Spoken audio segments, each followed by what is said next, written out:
¿Qué es real? ¿Quién es Dios? ¿Quién soy yo? ¿Está ya todo predestinado? ¿Es un juego de azar? ¿Es todo una vil ilusión más? Estas son preguntas que pueden atormentarnos, paralizarnos, confundirnos o, en algunos casos, hacernos emprender un maravilloso viaje para descubrir sus respuestas. Porque sabemos intuitivamente que, a pesar de que leamos una respuesta o alguien nos diga una respuesta que la ves en un video como estos, no va a ser satisfactoria a menos que lo podamos experimentar. La mayoría hemos escuchado hablar de Maya, la ilusión cósmica, la Matrix. Numerosas escrituras, no solo hindúes, sino en general las escrituras orientales, hablan de que toda esta existencia es una simple ilusión, que no estamos percibiendo la realidad de las cosas. Hoy quiero compartirte lo que escribió uno de los más grandes rishis, uno de los más grandes yogis acerca de este concepto. Lo podemos encontrar en la autobiografía de un yogi de Paramahansa Yogananda, un libro que yo ya en múltiples ocasiones les he recomendado. Les voy a dejar el enlace aquí en la descripción en caso de que quieran leer la autobiografía completa de Paramahansa Yogananda. Dice: las escrituras védicas declaran que el mundo físico opera bajo la ley fundamental de Maya, el principio de relatividad y dualidad. Dios, la única vida, es la absoluta unidad. Él se presenta en la forma de las diversas y separadas manifestaciones de la creación, cubriéndose con un falso velo irreal. Este ilusorio velo de la dualidad es Maya. Muchos de los grandes descubrimientos científicos de los tiempos modernos han confirmado esta sencilla aseveración de los rishis. La ley de movimiento de Newton es una ley de Maya. Para cada acción hay siempre una reacción igual y de sentido contrario. La acción mutua de dos cuerpos es siempre igual y opuestamente dirigida. La acción y la reacción son, por lo tanto, exactamente iguales. La existencia de una sola fuerza es imposible. Debe haber siempre, como en efecto así sucede, un par de fuerzas iguales y opuestas. Todas las acciones naturales fundamentales evidencian su origen mágico. Por ejemplo, la electricidad es un fenómeno de repulsión y atracción. Sus electrones y protones tienen cargas opuestas. Otro ejemplo, el átomo o partícula final de la materia es, como la Tierra misma, un magneto con sus polos negativo y positivo. Todo el mundo fenoménico está bajo el dominio inexorable de la polaridad. Ninguna ley física ni química o de cualquier otra ciencia se halla libre de principios inherentemente opuestos o contrarios. La ciencia física se encuentra imposibilitada a formular leyes que escapen del campo de Maya, la cual constituye la verdadera trama y estructura de la creación. La naturaleza misma es Maya. La ciencia material debe forzosamente operar con su ineludible esencia. En su propio dominio, Maya es eterna e inagotable. Los científicos del futuro no podrán hacer más que probar un aspecto tras otro de su variada infinitud. Así, la ciencia permanece en perpetuo flujo, sin que resulte posible alcanzar nada definitivo. Ella es ciertamente apta para descubrir las leyes de un cosmos preexistente y en funcionamiento, pero incapaz de revelar al único hacedor y operador de la ley. Las majestuosas manifestaciones de la gravedad y electricidad son ya conocidas. Pero ¿qué son la gravedad y la electricidad? Ningún mortal lo sabe. Dominar a Maya fue la tarea asignada a la raza humana por los profetas milenarios. Elevarse sobre la dualidad de la creación y percibir la unidad del Creador se consideró como la meta suprema del hombre. Aquellos que se aferran a la ilusión cósmica deben aceptar la esencial ley de polaridad de esta. Ley de flujo y reflujo, elevación y caída, día y noche, placer y dolor, bien y mal, nacimiento y muerte. Este sistema cíclico asume cierta angustiosa monotonía después de que el hombre ha pasado a través de algunos millares de nacimientos humanos. Comienza entonces a dirigir su mirada, esperanzado más allá de las compulsiones de Maya. Descorrer el velo de Maya es descubrir el secreto de la creación. Aquel que así desnuda el universo es el único monoteísta verdadero. Todos los demás están adorando imágenes paganas. Mientras el hombre permanezca bajo el dominio de las ilusorias dualidades de la naturaleza, el doble rostro de Maya será su Dios. La ilusión del mundo, Maya, al manifestarse en el individuo, se denomina avidya, que literalmente significa ausencia de conocimiento, ignorancia, ilusión. Maya o avidya no puede ser destruida por medio de la convicción intelectual o del análisis. sino únicamente al alcanzar el estado interior de Nirvikalpa Samadhi. La corriente del conocimiento, dice Sir James Jeans en El universo misterioso, se dirige hacia una realidad no mecánica. El universo principia a parecerse más a un gran pensamiento que a una gran máquina. Así, la ciencia del siglo XX está asemejándose a una página de los antiguos Vedas. De la ciencia, entonces, si así debe ser, permítase al hombre aprender la verdad filosófica de que no existe un universo material, que su trama es maya, ilusión. El espejismo de su realidad se desvanece bajo el análisis. A medida que los pilares que soportan la concepción de un cosmos físico se desvanecen uno tras otro bajo sus pies, el hombre percibe tenuemente la base idólatra de su confianza y su transgresión al mandamiento divino. No tendrás otros dioses fuera de mí. La creación es tanto la luz como la sombra. De lo contrario, ninguna imagen es posible. El bien y el mal de Maya siempre debe alternar en supremacía. Si la alegría fuera incesante aquí, en este mundo, ¿desearía el hombre alguna vez algo más? Sin sufrimiento, apenas le importa recordar que ha abandonado su hogar eterno. El dolor es un estímulo para el recuerdo. La manera de escape es a través de la sabiduría. La tragedia de la muerte es irreal. A los que les aterra la muerte en realidad son como un actor ignorante que muere de miedo en el escenario cuando nada se le ha disparado más que simples balas de salva. Dios dice: mis hijos son hijos de luz y no dormirán para siempre en el engaño. Para este propósito fueron hechos el hombre y la creación, para que éste se levante como amo supremo de Maya, conociendo su dominio sobre el cosmos entero. Y ahora bien, escucha lo que para mí es la mejor explicación de astrología y sin duda alguna una invitación para pasar a la acción. Yogananda nos cuenta lo siguiente en su autobiografía. Nos dice: había tenido prejuicios contra la astrología desde mi niñez, en parte porque observé que muchas personas están apegadas a ella de manera cuidadosa, y también debido a una predicción hecha por el astrólogo de nuestra familia. Te casarás 3 veces y enviudarás 2 de ellas. Yo reflexioné sobre el asunto, sintiéndome como una cabra esperando el sacrificio ante el templo del triple matrimonio. Es mejor que te resignes a tu destino, mi hermano Nanta había comentado. Tu horóscopo escrito ha indicado correctamente que escaparías de casa hacia los Himalayas durante tus primeros años, pero serías devuelto por la fuerza. El pronóstico de tus matrimonios también está destinado a ser cierto. Sin embargo, yo, una noche, tuve la clara intuición de que la profecía era totalmente falsa. Prendí fuego al rollo del horóscopo. Coloqué las cenizas en una bolsa de papel en las que escribí: las semillas del karma pasado no pueden germinar si se tuestan en los fuegos de la sabiduría divina. Coloqué la bolsa en un lugar visible. Ananta la encontró y leyó inmediatamente mi comentario desafiante.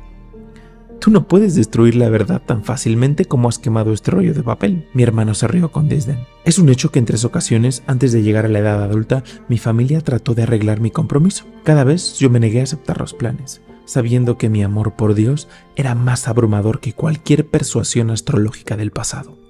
Cuanto más profunda es la autorrealización de un hombre, más influye en todo el universo con sus sutiles vibraciones espirituales y menos él mismo se ve afectado por el flujo fenoménico. Estas palabras de mi maestro a menudo regresaban como una fuente de inspiración a mi mente. Todavía recuerdo esos momentos en los cuales mi hermano, junto con otras personas, estaban intentando alejarme de la idea de convertirme en un renunciante. Te encontrarás con continuas desgracias y serás incapaz de encontrar a Dios si insistes en abandonar tus responsabilidades ordinarias. No puedes resolver tu karma pasado sin experiencias mundanas. Palabras inmortales del Bhagavad Gita subieron a mis labios en respuesta. Incluso aquel con el peor de los karmas que incesantemente medita en mí, rápidamente pierde los efectos de sus malas acciones pasadas. Convirtiéndose en un ser de alma elevada, pronto alcanza la paz perenne. Sepa esto con certeza: el devoto que pone su confianza en mí jamás perece. La fe en la protección divina y el uso correcto de la voluntad dada por Dios al hombre son fuerzas más formidables que las influencias que vienen de los cielos. Las inscripciones en el nacimiento de uno, llegué a comprender, no son que seamos un títere de nuestro pasado. El mensaje más bien es un estímulo para el orgullo. Los mismos cielos buscan despertar la determinación del hombre de liberarse de toda limitación. La divinidad creó a cada hombre como un alma, dotada de individualidad. Su libertad es definitiva e inmediata si así lo quiere. No depende de victorias externas, sino internas. A medida que el hombre lucha con su mortalidad, se ve afectado por la miríada de mutaciones del cielo y la tierra. La astrología, me dijo mi maestro, es el estudio de la respuesta del hombre a los estímulos planetarios. Las estrellas no tienen benevolencia o animosidad conscientes, simplemente emiten radiaciones positivas y negativas. Por sí mismas, estas no ayudan ni dañan a la humanidad, sino que ofrecen un canal legítimo para la operación del equilibrio causa y efecto que cada hombre ha puesto en marcha en el pasado. Una persona nace en ese día y en esa hora en que los rayos celestiales están en armonía matemática con su karma individual. Su horóscopo es un relato desafiante que revela su pasado inalterable y sus probables resultados futuros, pero la carta natal puede interpretarse correctamente solo por hombres de sabiduría intuitiva. Estos son pocos. El mensaje proclamado audazmente en los cielos en el momento del nacimiento no pretende enfatizar el destino, el resultado del bien y el mal del pasado, sino despertar la voluntad del hombre para escapar de su esclavitud universal. Lo que ha hecho lo puede deshacer. Ninguno aparte de sí mismo fue el instigador de las causas de cualquier efecto que ahora prevalece en su vida. La persona puede superar cualquier limitación, porque ella la creó, por sus propias acciones en primer lugar, y porque posee recursos espirituales que no están sujetos a restricciones planetarias. El asombro supersticioso de la astrología lo convierte a uno en un autómata, servilmente dependiente de la guía mecánica. El hombre sabio derrota a sus planetas, es decir, a su pasado, transfiriendo su lealtad de la creación al creador. Cuanto más se da cuenta de su unión con el espíritu, menos puede ser dominado por la materia. El alma es siempre libre, es inmortal porque no tiene nacimiento, no puede ser reglamentada por estrellas. El hombre es un alma y tiene un cuerpo. Cuando ubica correctamente su sentimiento de identidad, deja atrás todos los patrones compulsivos. Mientras permanezca confundido en su estado ordinario de amnesia espiritual, conocerá los sutiles grilletes de la ley ambiental. Dios es armonía. El devoto que se sintoniza a sí mismo nunca realizará ninguna acción incorrecta. Sus actividades estarán correcta y naturalmente sincronizadas de acuerdo con la ley astrológica. Después de una profunda oración y meditación, estará en contacto con su conciencia divina.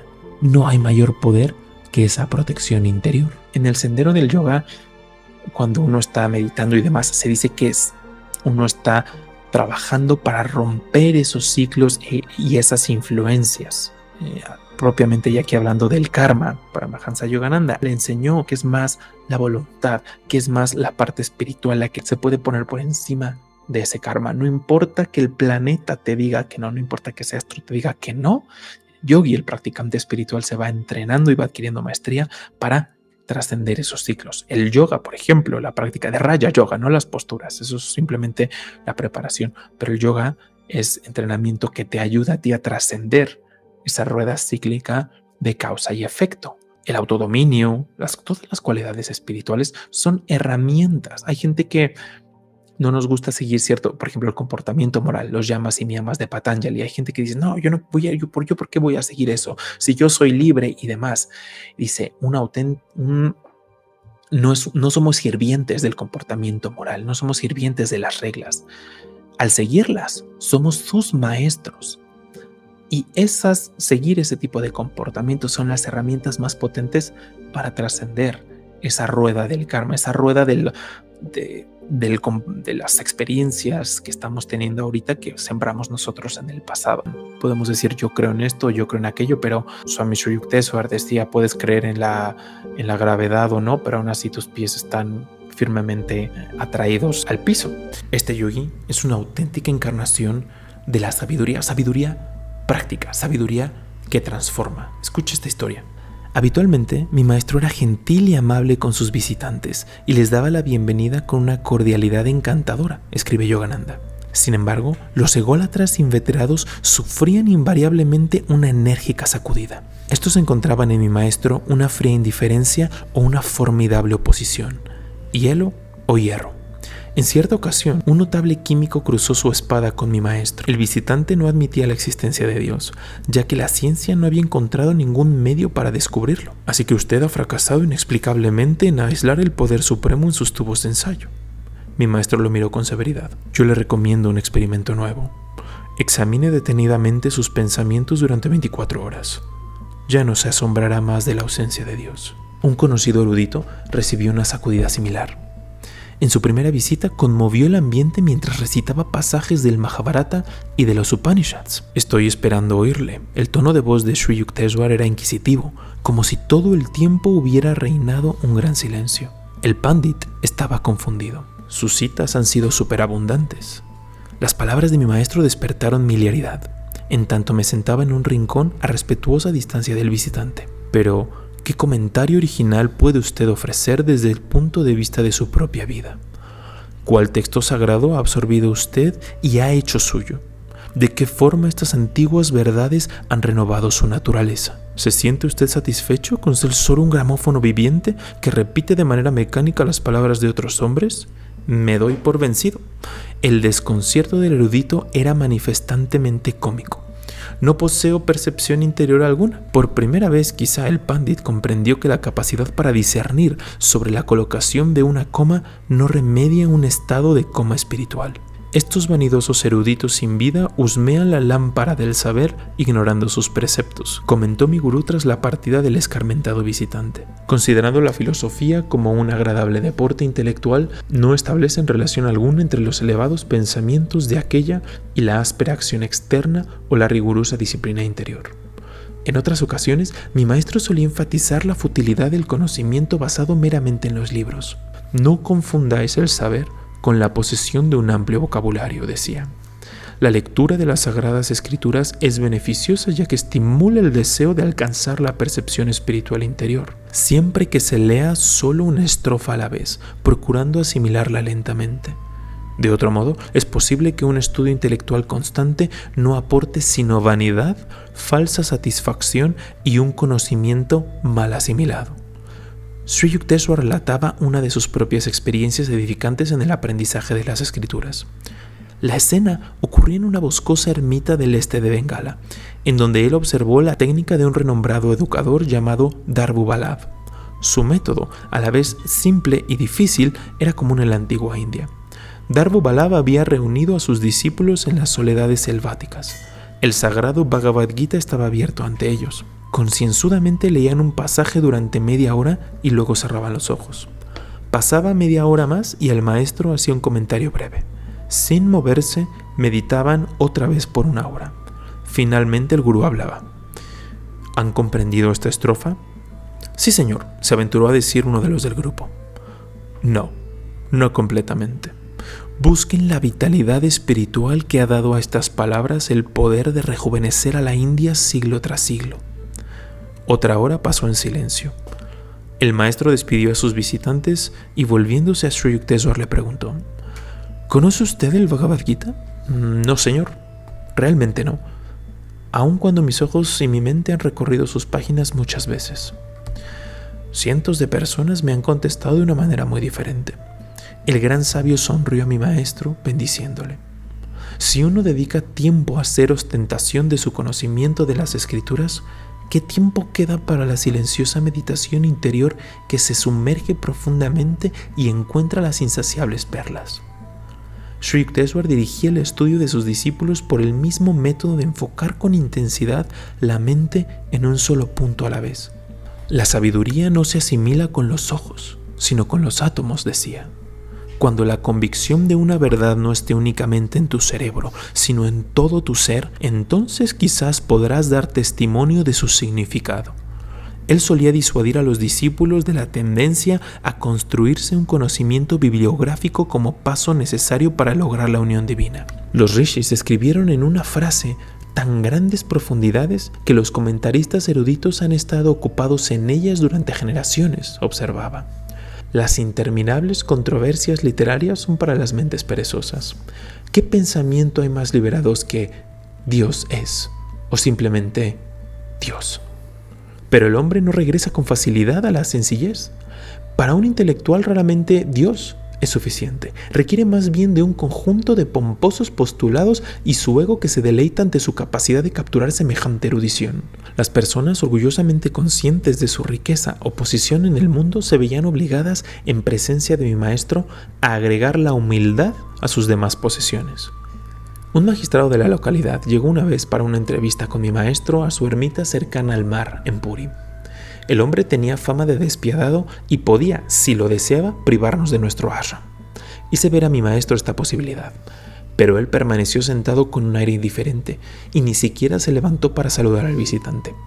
Ligeramente nervioso, me coloqué en cuclillas cerca de la puerta. El visitante se tuvo que conformar con una caja de madera para sentarse, ya que mi maestro no me mandó traerle una silla. Aun cuando el magistrado obviamente esperaba que su importancia fuese ceremoniosamente reconocida, sus expectativas quedaron insatisfechas.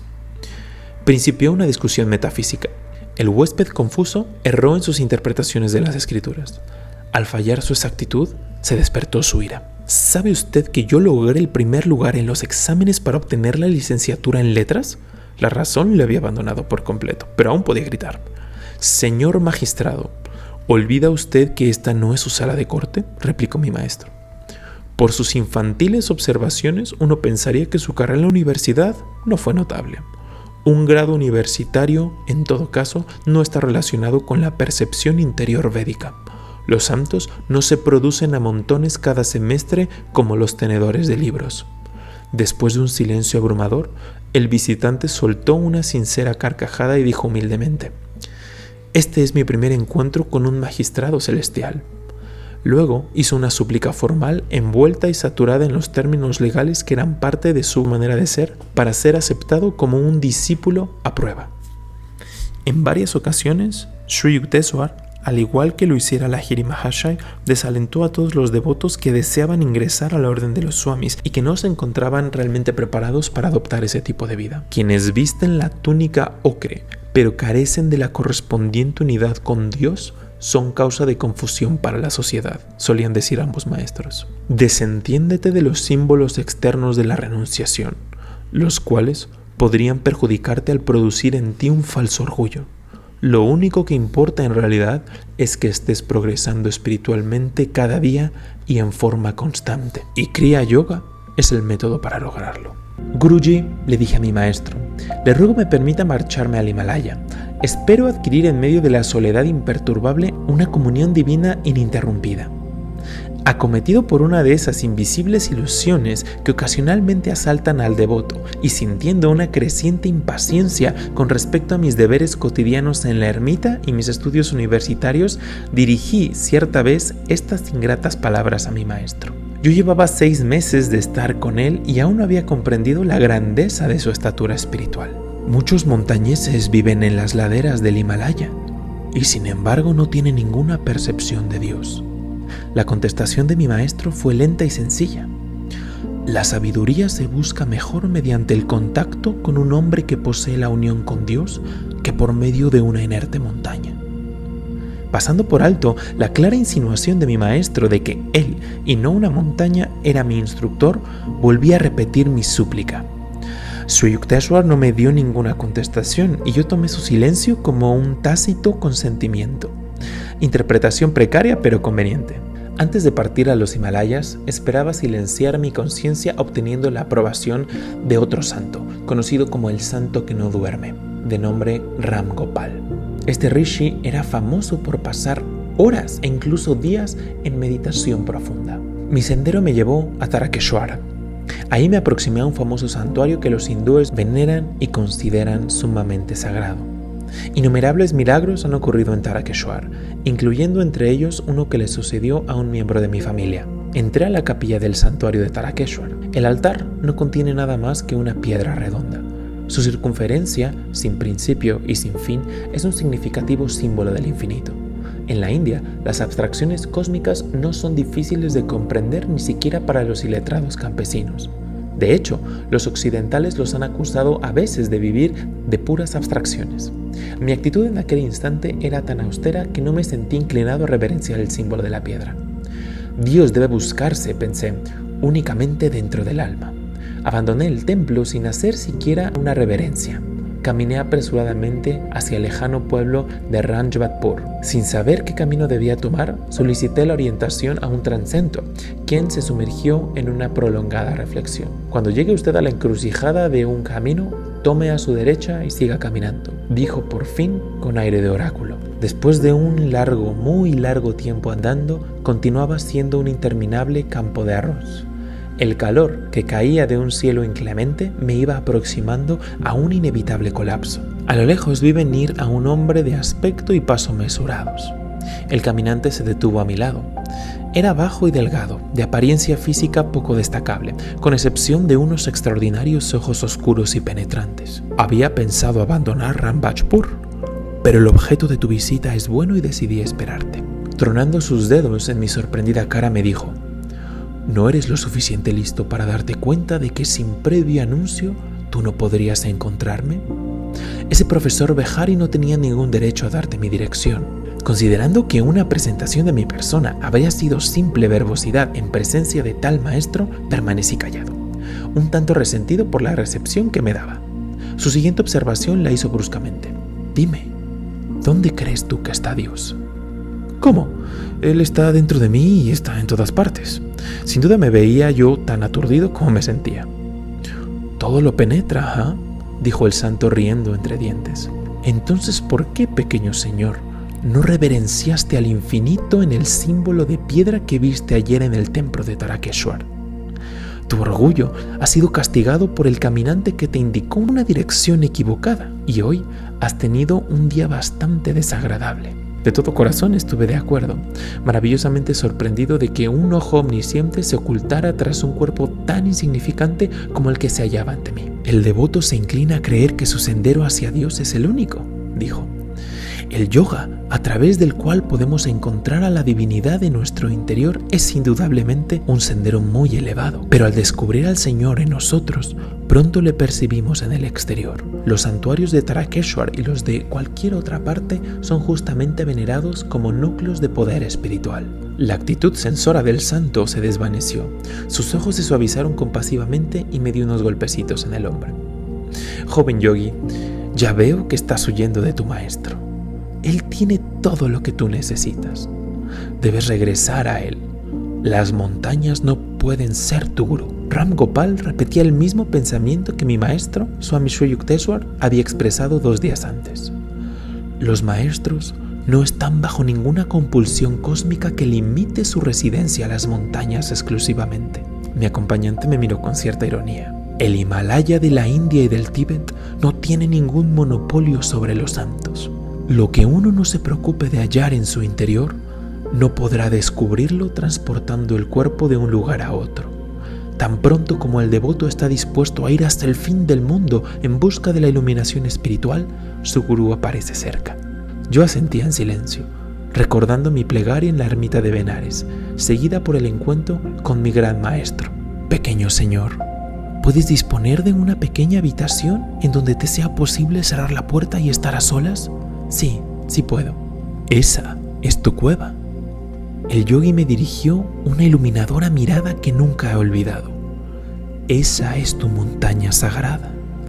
Allí es en donde encontrarás el reino de Dios. Sus sencillas palabras desvanecieron inmediatamente mi larga obsesión por el Himalaya. Puedes pensar aquí, oye, es que yo no tengo un maestro, yo no tengo una maestra, para mí el maestro es interno. No pasa absolutamente nada, te vas a dar cuenta que aún así todos estamos al alcance de recibir este tipo de enseñanzas. Los sabios de la India últimamente nos dicen que el maestro supremo es Dios, es la divinidad y está respirando en nuestros corazones. No importa lo que hayamos hecho, no importa el karma, no importa absolutamente nada de eso, está respirando en ti y en mí. Por lo tanto, tenemos acceso a ese tipo de enseñanzas espirituales. La cosa es que, y aquí lo que comparten los sabios de la India es maravilloso, porque la cosa es que nosotros cuando pensamos en recibir enseñanzas espirituales nos imaginamos una charla, nos imaginamos a una personalidad, a un gran maestro o una gran maestra, quizá en algún lugar recóndito de la India o en alguna montaña o en un lugar por el estilo, nos imaginamos que imparte una charla acerca del infinito, acerca de profundos aspectos espirituales. Nos visualizamos ahí que está revelando los secretos del cosmos. Los sabios de la India dicen, Esto rara vez es así. Muy rara vez un maestro enseña de esa manera. Las satsangas, estas charlas que se suelen dar, simplemente son para inspirar, para motivar a experimentar esas enseñanzas últimas. Esta historia nos habla del Maestro Supremo, nos habla de Mahavatar Babaji. Se cuenta que su discípulo principal estaba en un festival, en un Kumbh Mela, uno de los festivales más grandes que hay en la India. Y mientras iba caminando en el Kumbh Mela, estaba observando a los sadhus, a los renunciantes que había ahí. Y dijo, esto está lleno de hipócritas. Aquí hay más gente que está preocupada por su sustento, por recibir limosna, que por experimentar el infinito. Gente que se dicen renunciantes, que se dicen practicantes del más alto orden, simplemente están esperando recibir unas monedas. Ese es su objetivo. Y internamente empezó a hacer un juicio de que hipócritas y esto y lo otro. Y mientras iba caminando juzgando a una de estas personas, se encontró, cuando levantó la mirada, a su maestro. Se encontró a Mahavatar Babaji. Y Mahavatar Babaji, para su sorpresa, estaba sirviéndole a uno de estos sadhus, a uno de estos renunciantes. El discípulo, Larimasha, quedó anonadado. Dijo, ¿qué hace mi maestro aquí? Sí, se refirió el Guruji Maharaj. ¿Qué hace usted aquí? Y su maestro, con la inocencia de un niño, volteó a verlo con la cara iluminada. Le dijo, Lahiri, bienvenido. Estoy atendiendo a este sadhu.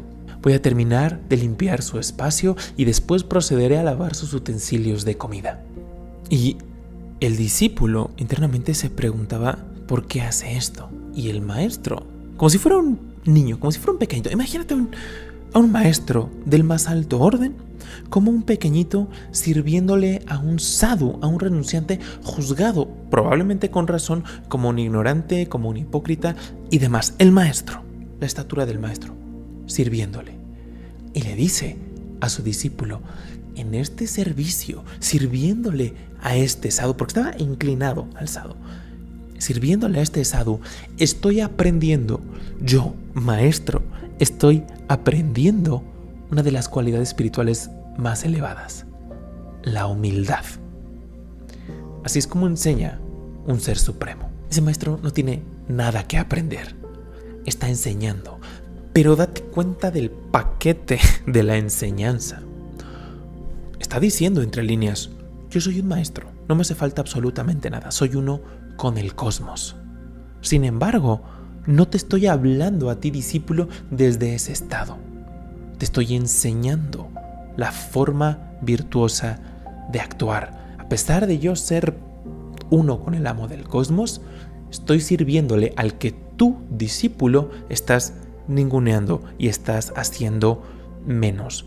Esta es una de las enseñanzas que a todos, bueno, por lo menos a mí, tiene la capacidad de ponernos en nuestro sitio, de saber diferenciar quién es un titán espiritual y quiénes todavía estamos en nuestro sendero, a lo mejor haciendo nuestro esfuerzo de forma muy honesta, en silencio, pero ese es un maestro. No tiene nada que aprender y aún así le está diciendo, yo estoy aprendiendo una de las cualidades, o la cualidad para muchos más importante en el sendero espiritual, la humildad. Un maestro está más allá de los títulos, está más allá de una forma de transmitir. El único interés, se dice, de un maestro espiritual es conducirte a ti, al alma, de vuelta a casa.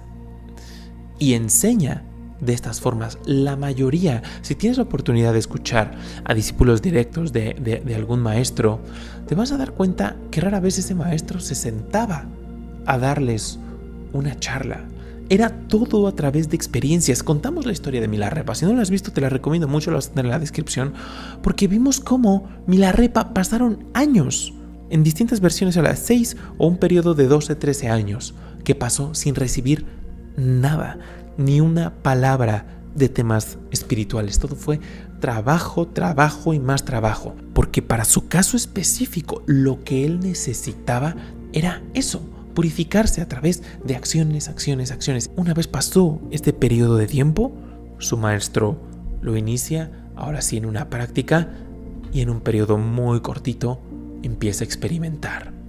Si nosotros tratamos de incorporar de forma muy interna y sincera la humildad, vamos a empezar a poner atención a nuestros eventos diarios y vas a sacar petróleo.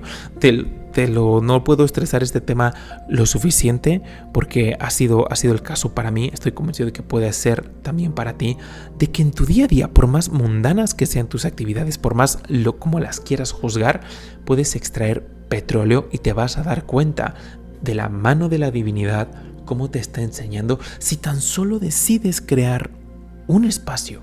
¿Qué estoy haciendo? Es esa reflexión, retirando un poquito la emoción, porque a veces cuando estamos con demasiada emoción puede que se contaminen nuestras experiencias y por lo tanto la enseñanza que podemos extraer de ellas. Si creas ese espacio y observas de forma imparcial, ahí, nos dirían los sabios de la India, ahí vas a encontrar la mano de la divinidad que te está apuntando el camino, ya sea para que aprendamos la humildad, como fue el caso de esta historia, ya sea que aprendamos un tanto más como Milarepa en la actividad, purificación, pero ahí ¿qué fue lo que hizo Milarepa? Eventualmente tuvo que renunciar. Él quería la espiritualidad empaquetada, él quería estas enseñanzas supremas empaquetadas en una satsanga, en una iniciación. ¿Cuál es la práctica que yo te recomendaría hacer? Hoy mismo, sentarte, crear ese espacio y observar esos momentos en los cuales te has sentido especialmente retado, retada, y decir, ¿es posible que la mano de la divinidad me haya tratado de enseñar algo? Recuerda esa historia de Mahavatar Babaji, porque es una fuente de inspiración maravillosa. Últimamente la enseñanza tú la vas a extraer de tu propia experiencia, pero creo que esa historia es una semilla maravillosa, porque además nos está hablando de cultivar una cualidad fundamental, bajo mi punto de vista, en el sendero espiritual. El problema, en la mayoría de los casos, por lo menos para mí lo fue en un principio, es que la mente se interpone y la mente dice, eso no es una iniciación. Yo esperaba que me revelaran el secreto del cosmos y que me dijeran cuál es la forma que tiene la divinidad o la no forma, o empezar, yo me imaginaba un discurso muy elocuente y muy profundo. Y es como yo me imaginaba a la divinidad diciéndome, no amigo, tú necesitas ser humilde. Tú necesitas dejar de ser tan arrogante. Tú necesitas mejorar tu dieta porque si sigues de esta manera vas a durar muy poquito tiempo y por más que haya iniciaciones lo vas a tener que intentar en la siguiente vida. Pero somos ciegos, somos sordos a este tipo de mensajes sutiles que nos manda la divinidad. Por lo menos yo lo era. Probablemente hay muchas cosas que lo siga haciendo. Ya les he compartido. Mi única promesa a la divinidad es que no me voy a rendir y mañana voy a seguir aquí y voy a seguirlo intentando. No importa cuántas veces me caiga. Eso es lo único que yo he podido prometer en mi sendero espiritual. Escuchar una satsanga, leer un libro, ver un video puede ayudarnos, pero simplemente es esa chispita inicial. Depende qué es lo que tú haces con ello. Puede motivarte, puede inspirarte, pero eventualmente hay que sentarse y hay que observar y hay que hacer ese esfuerzo. Está al alcance de todos. Solamente hay que poner atención. Te recomiendo mucho ver la historia de Milarepa. Asatoma Satgamaya Tamasoma Jyotirgamaya Mrityarma Amritam Gamaya